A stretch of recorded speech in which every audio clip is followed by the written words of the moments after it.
हाय। इस वीडियो में आप सभी का स्वागत है। दोस्तों, आज की इस वीडियो में मैं आपके साथ डिस्कस करने वाला हूं फाइल मेन्यू और उसके जितने भी ऑप्शंस हैं उनके बारे में। जहां लास्ट वीडियो में हमने बाकी इसकी सारी चीजें समझ ली थी। एमएस वर्ड के अंदर जो भी ऑप्शन दिए गए हैं उनके बारे में हमने समझ लिया था। लाइक हमने रिबन के बारे में समझा, हमने टाइटल बार क्या होता है उसके बारे में समझा, और भी तमाम चीजें हमने समझी, राइट।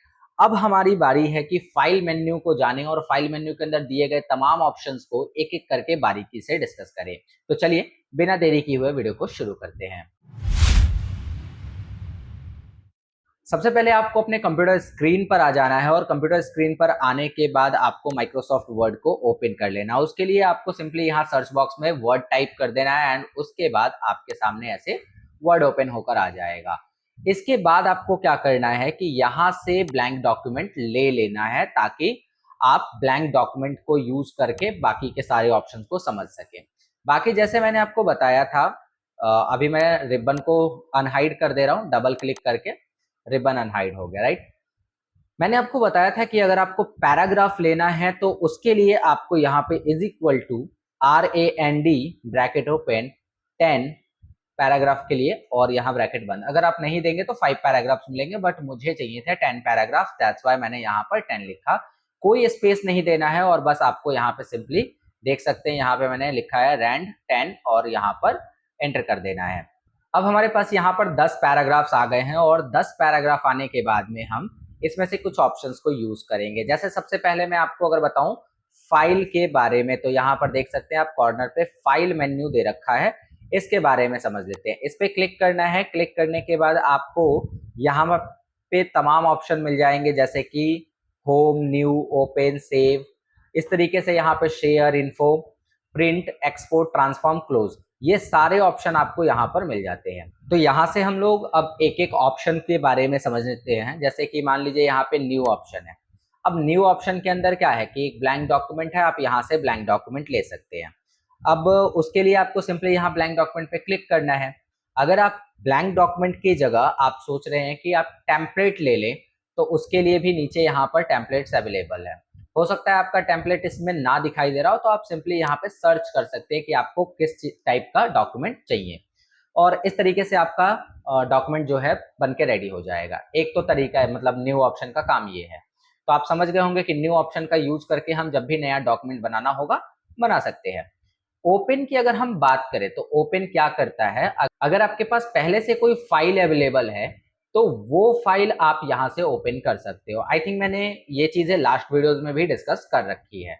तो यहाँ पर आप क्या कर सकते हैं, ओपन पे गए एंड ओपन पे जाने के बाद में आप यहाँ से जो फाइल चुनना चाहें वो चीज चुन सकते हैं। जैसे मैंने प्रैक्टिस 1 लास्ट टाइम बनाया था, इसको ओपन कर सकते हैं आप। शेयर करके आप क्या करेंगे कि इसे वन ड्राइव पे शेयर कर सकते हैं। एंड वन ड्राइव पे शेयर करने का मतलब हुआ कि आपने अपने फाइल को ऑनलाइन एक्सेस दे दिया है एंड वहां से आप लोगों को इनवाइट कर सकते हैं अपने फाइल के साथ जुड़ने के लिए एंड इस फाइल पे एक साथ काम करने के लिए। तो इस तरीके से भी काम होता है, बट अभी मैं इन चीजों पे नहीं जा रहा हूँ, काफी ज्यादा टफ हो जाएगा अगर मैं अभी ऐसे करने लगूँ तो। चलिए, इसके बाद हम वापस से फाइल पे जाते हैं। इसके बाद मिलता है आपको इन्फो। इन्फो के अंदर कुछ ऑप्शंस होते हैं जिनके बारे में समझ लेते हैं। जैसे इन्फो पे जब आप क्लिक करते हैं तो सबसे पहले तो आपको आपके डॉक्यूमेंट की इंफॉर्मेशन यहाँ प्रॉपर्टीज में मिलती है। प्रॉपर्टीज में दिख रहा है नॉट सेव्ड येट लिखा है, मतलब अभी आपने इस डॉक्यूमेंट को सेव नहीं किया है इसलिए साइज नहीं पता चल रहा है। तो एक काम करते हैं, पहले हम इसे सेव कर लेते हैं। सेव करने के लिए क्या करना है, फाइल पे जाना है, सेव एज, क्योंकि फर्स्ट टाइम सेव कर रहे हो तो सेव एज लगेगा, नहीं तो आप सेव पे भी क्लिक कर सकते हो, कोई इशू नहीं है, सेव एज ही आएगा। अब इसके बाद आपका डॉक्यूमेंट कहाँ सेव हो रहा है वो चुन लीजिए। जैसे मैंने ब्राउज पे क्लिक किया, ब्राउज पे क्लिक करने के बाद में मुझे इस डॉक्यूमेंट को कहाँ सेव करना है, जैसे कि मुझे डेस्कटॉप पे करना है। सो मैंने यहाँ पे डेस्कटॉप चुन लिया है और यहाँ नाम दे देंगे हम डॉक्यूमेंट का, लाइक फर्स्ट डॉक्यूमेंट, और इसके बाद सेव एज टाइप में वर्ड डॉक्यूमेंट ही रहने देना एंड यहाँ से आप क्या कर सकते हैं, सेव वाले बटन पे क्लिक कर सकते हैं। अब जैसे ही आप इस पे क्लिक करते हैं आपका डॉक्यूमेंट जो है वो सेव हो गया, ऊपर नाम यहाँ पर शो करने लगा। अब क्या करेंगे कि हम फाइल पे चलते हैं एंड इन्फो जो कि अभी हमने देखा था इस पे क्लिक करते हैं। इन्फो में आपको यहाँ क्या मिल रहा है, फाइल का साइज कितना है, 13.9 KB। पेज कितने हैं इस पूरे फाइल में, तो टोटल एक पेज है। कितने वर्ड लिखे गए हैं, 478। टोटल एडिटिंग टाइम कितना है, 10 मिनट तक आपने इस डॉक्यूमेंट पे अभी तक काम कर रखा है।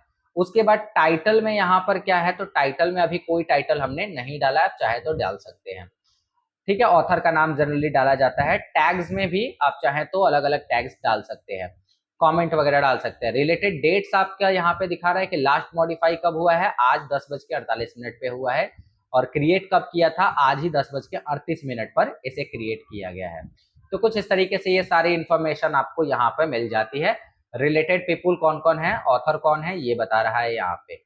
तो ये होता है इन्फो। इन्फो में एक ऑप्शन और होता है यहाँ पर, वो है protect document, inspect document, version history और मैनेज डॉक्यूमेंट। अब इसमें क्या है कि अलग अलग ऑप्शन होते हैं, जिसमें से मैं आपको प्रोटेक्ट डॉक्यूमेंट के बारे में बता दूं कि आप यहां से अलग अलग टाइप की प्रोटेक्शंस अप्लाई कर सकते हैं अपने डॉक्यूमेंट के ऊपर, जिसमें से एक है इनक्रिप्ट विद पासवर्ड।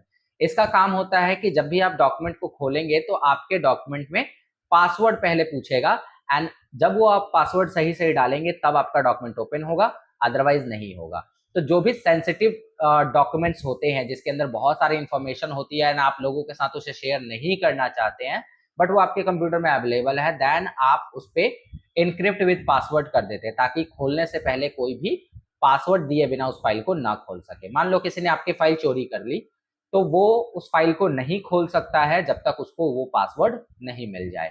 तो इसके लिए इसका यूज होता है। रिस्ट्रिक्ट एडिटिंग करके आप डॉक्यूमेंट के अंदर एडिटिंग रिस्ट्रिक्शन कर सकते हैं। चलो किसी ने मान लीजिए खोल ही लिया फाइल किसी तरीके से, लेकिन वो उसमें कोई बदलाव नहीं कर पाएगा, इसके लिए रिस्ट्रिक्ट एडिटिंग यूज किया जाता है, जो कि हम आगे एक अलग सेक्शन में सीखेंगे कि कैसे हम पासवर्ड लगाएंगे और कैसे हम एडिटिंग को रिस्ट्रिक्ट कर सकते हैं। उसके लिए एक अलग क्लास हमने रखी हुई है।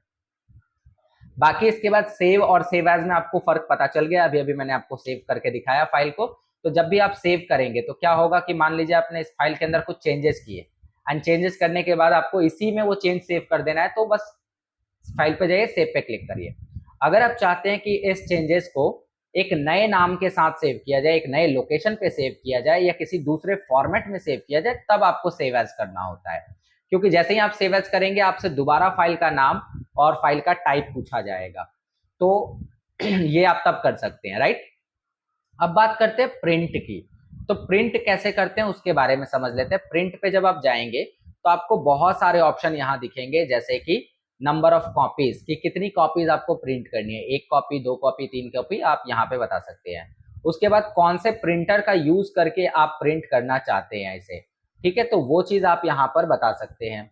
उसके अलावा प्रिंट ऑल पेजेस में जाकर आप यहाँ पर क्या कर सकते हैं, प्रिंट ऑल पेजेस में आप देखिए कस्टम प्रिंट पेज कर सकते हैं। जैसे हो सकता है आपके डॉक्यूमेंट में 10-15 पेज हो, तो उसमें से किसी एक पेज को आप प्रिंट कर सकते हैं, या फिर यहाँ से ऑड इवेंट अप्लाई कर सकते हैं। ऑड इवेंट का मतलब क्या हुआ कि अगर आप ऑड अप्लाई करेंगे तो पेज नंबर 1 पहले प्रिंट होगा, पेज नंबर 3 उसके बाद प्रिंट होगा, पेज नंबर 5 उसके बाद प्रिंट होगा, और जब इवन अप्लाई करेंगे तो page number 2, page number 4, page number 6 ऐसे प्रिंट होगा। तो ये तब यूज किया जाता है जब आपको डॉक्यूमेंट आगे पीछे प्रिंट करना होता है। जैसे मान लीजिए कि आपने एक नोट्स तैयार किया जिसमें 20 पेज है, तो अगर आप उसको प्रिंट करेंगे तो एक ही साइड 20 पेज प्रिंट हो जाएगा ना। तो ऐसे में क्या करेंगे कि हम ऑड अप्लाई कर देंगे, ताकि 20 पेज में से केवल ऑड वाले पेज एक तरफ प्रिंट हो जाए, फिर उसे पेज को पलट के हम प्रिंटर में डाल देंगे और इवन उस पर प्रिंट कर देंगे। तो उस क्या होगा कि पेज नंबर 1 के पीछे पेज नंबर 2 प्रिंट हो जाएगा, पेज नंबर 3 के पीछे पेज नंबर 4 प्रिंट हो जाएगा। तो इस तरीके से ये वर्क करेगा।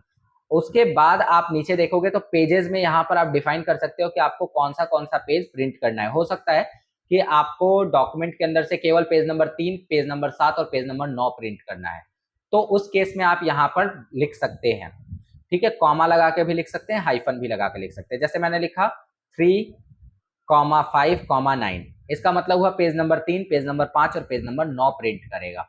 अगर आपने लिखा 3-9, इसका मतलब पेज नंबर 3 से लेके पेज नंबर 9 तक प्रिंट करेगा लगातार। तो ये चीज आप यहाँ पर डिफाइन करके प्रिंट करा सकते हैं। प्रिंट वन साइड का मतलब हुआ कि जो है एक साइड एक बार में प्रिंट करेगा।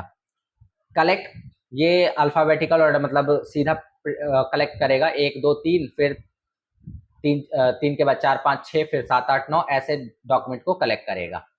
और उसके बाद ओरिएंटेशन दे रखी है। ओरिएंटेशन यानी कि पेज कैसे प्रिंट होगा। पेज कैसे प्रिंट होगा तो यहाँ पे पोर्ट्रेट एंड लैंडस्केप दिया है। पेज का साइज देख सकते हैं, अगर पोर्ट्रेट आपने चुना है तो पेज ऐसे लंबा प्रिंट होगा, और लैंडस्केप चुनेंगे तो पेज चौड़ा प्रिंट होगा।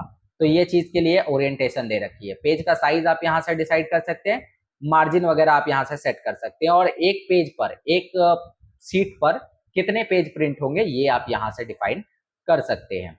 तो इसके अंदर ज्यादा कुछ नहीं करना होता, दो तीन चीजें मेन है, नंबर ऑफ कॉपी डिफाइन करना, प्रिंटर का नाम डिफाइन करना, और इवेंट डिफाइन करना, बस।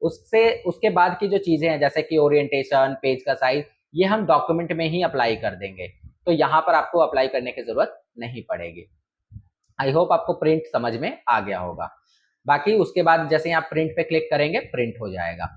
एक्सपोर्ट पे क्लिक करेंगे, और एक्सपोर्ट पे क्लिक करने के बाद आप इसे अलग अलग फॉर्मेट्स में एक्सपोर्ट कर सकते हैं, जिसमें से आप यहाँ पर देखो, सबसे पहले तो फाइल का टाइप आप बदल सकते हैं। हो सकता है अभी आपने डॉक्यूमेंट में बनाया है तो आप इसका टाइप बदल सकते हैं। आप इसे पीडीएफ में या एक्सपीएस डॉक्यूमेंट में कन्वर्ट भी कर सकते हैं।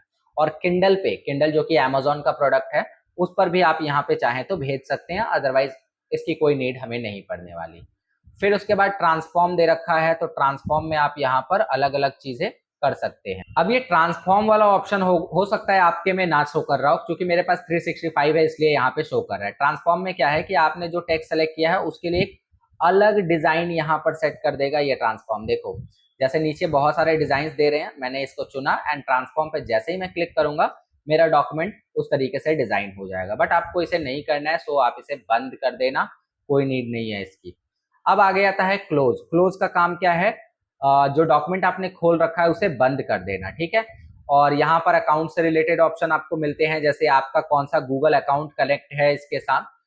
ओके, मान लीजिए कि आपने किस अकाउंट से इसे लॉगिन कर रखा है वो बताएगा, अगर कोई एरर है तो वो यहाँ पे शो करने लगेगा आपको। थीम कौन सा यूज कर रहे हैं आप वो आपको बता देगा। जैसे मान लो मैं यहाँ पे देखो थीम चेंज कर रहा हूँ, तो आप यहाँ पे नोटिस करना चेंजेस हो रहे हैं, ठीक है। तो आप इसमें से कोई सा भी एक थीम अप्लाई कर सकते हैं। तो लेट सपोज मैंने इसमें से ये कॉपी कलम वाला थीम अप्लाई कर दिया। ऑफिशियल थीम में यहाँ पे जाके dark grey, black, white, system colour, यहाँ पे कलरफुल मैं ले लेता हूँ तो ये कलरफुल हो जाएगा। तो इस तरीके से ये आप अप्लाई कर सकते हैं, ठीक है। तो ये थीम वगैरह के लिए था। आई होप आपको इतनी बातें क्लियर हो गई हैं कि फाइल मेन्यू के अंदर जो भी ऑप्शन है उन्हें हमें कैसे यूज करना है। और एक लास्ट ऑप्शन बचा है जिसका नाम ही ऑप्शन है। इसके अंदर ना बहुत सारी सेटिंग से रिलेटेड चीजें दी हुई है जो कि हम किसी सेपरेट क्लास में समझेंगे। तो आई होप आपको इतनी बातें क्लियर हो गई हैं कि कैसे आपको होम टैब के अंदर मौजूद सारे ऑप्शंस को एक्सेस करना है। ओके, तो उम्मीद करता हूं कि यहां तक की सारी चीजें आपकी क्लियर रही है। अगर कोई डाउट हो तो आप कमेंट करके पूछ लीजिएगा। बाकी वीडियो कैसी लगी है ये भी आप कमेंट करके बता सकते हैं। अगर आपको ये कोर्स अच्छा लग रहा है तो वीडियो को लाइक जरूर कर दीजिएगा। मिलता हूं आपसे नेक्स्ट लेक्चर में जिसमें हम लोग इसके आगे की चीजों को डिस्कस करेंगे। Okay, bye.